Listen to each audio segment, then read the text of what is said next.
Hello mga idol, maayong adlaw sa tanan.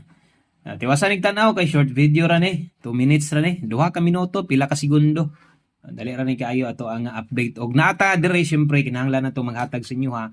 Kay daghan man ang padayong gatanaw sa tuan o ubay-ubay gyud ang mga gataya sa diha og lasto. So today, February 23, 2026, adlawng Lunes na sa dito, bagong semana, bagong paglaom. So untag daog ta karon.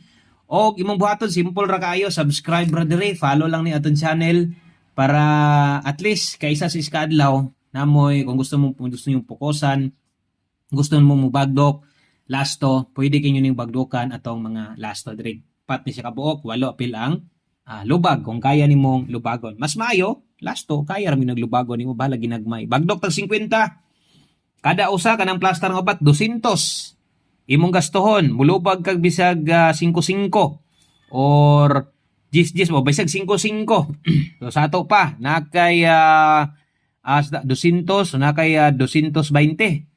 Umulusod tong 5 pesos, di ba? So makabawi gyapon ka. So ana, lubag-lubag yun. Kaya mo target po ang plaster, good kayo, no? 2-6, ika-2 6-4, ang ikatulo na to, ampo mog na 4 ron, 0-4.